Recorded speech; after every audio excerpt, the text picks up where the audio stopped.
Okay, hi everybody. My name is Hallie. I am a senior in electrical engineering. I'm graduating in next March, April, next semester.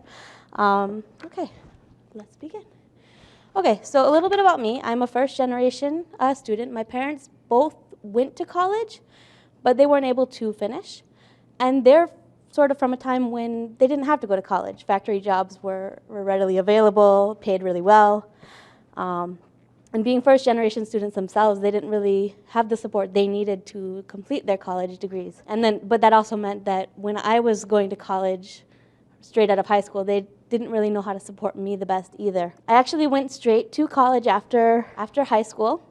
I got my associate degree in liberal arts, and then I took a little bit of a break. I didn't know what I wanted to major in. I was thinking education or nursing or something, but I was like, I don't know what I want to do. So I stayed home for a bit, took care of my kids. I have a 13-year-old and a 6-year-old now. So yeah, my husband was also going to school at the time. So once he finished his master's, then I was finally able to go back to school, and I was like, okay.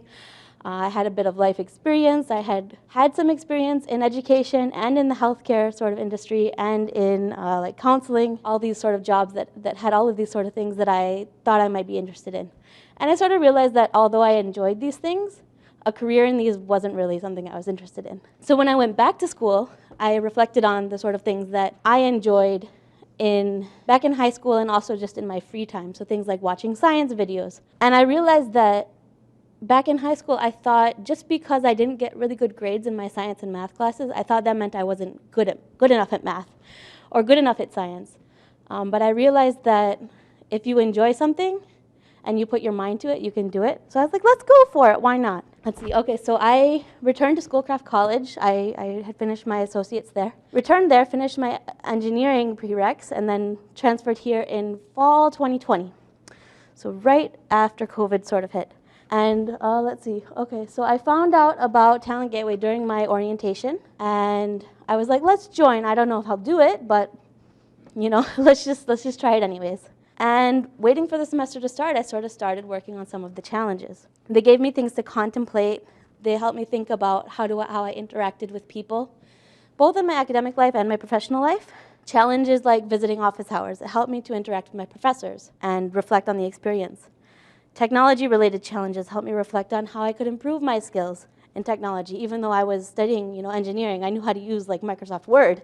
But how can I use technology in a way that, how can I improve myself with whatever programs I'm using? And something I realized was that, we might use one program in a certain class, and then later in a different class, we're using a different program to do the same thing. And I learned that in my professional life as well, in my internships, where sometimes the company will say, okay, we're rolling out this new program, learn it.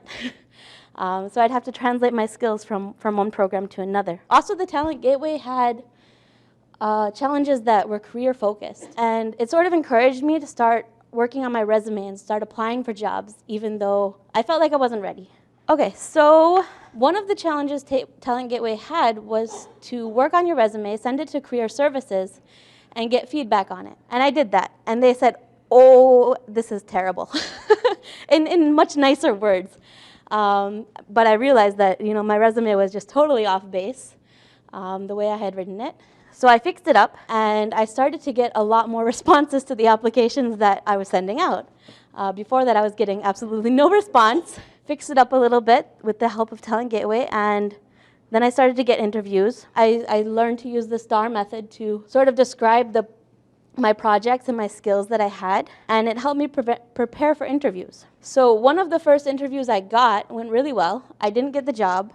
I was a little bit distraught about that, but I turned to Talent Gateway, I reflected on that experience, and I learned from it. And then about a week later after that, I got another interview, and by the end of the interview, I had gotten the job actually. So that was really exciting. I did not think I was experienced enough at all for that job. But just being able to use the STAR method in my interview, I think really helped me. So this first position was in powertrain solutions at Bosch. We did a lot of mechanical testing on fuel pumps. This is a fuel pump. It lives inside your gas tank. It pulls the fuel into the engine. So what we did, we tested these. We did all sorts of different tests that reminded me of a lot of my just basic physics classes. After about 6 months, I started to realize that I really wanted to move into something a bit more technical, maybe something like software. I started applying for jobs. And I got a position in parking systems, where I am currently interning, where we work on automated parking systems with ultrasonic sensors, which is the second picture. And I've learned a lot about different programs and software, just like that challenge I was mentioning, being able to translate your skills from one program to another just through that, just within that position. Because there are a lot of programs we use that I've touched on in my coursework, but I haven't actually had experience with those exact programs until I started to have to use it at work. So my next steps are, continuing to prepare for full-time positions after graduation, and I'm working on my resume and applying to jobs currently. Some of the advice I have is to students is to ask questions. Don't be afraid to ask questions of your professors. Don't be afraid to ask questions of your employers either. They want people to ask questions. They want their students, their employees to ask questions and get help with what they need. Being involved in Talent Gateway made me realize you can't know everything. It's something you need to be able to ask people for help. And something else that helps you is to help other people. If you can help other people, you'll understand the material better, you'll understand the concepts better, and you'll be better able to approach things when you need help with something, when you need to understand something. And my third piece of advice is to keep your resume prepared.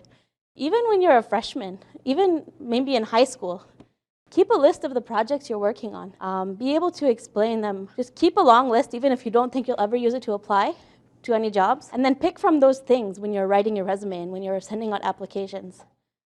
Pick out the certain projects you have and put those in your resume, things that'll apply best to the position you're applying for.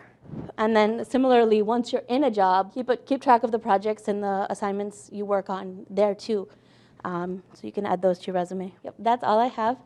Thank you very much.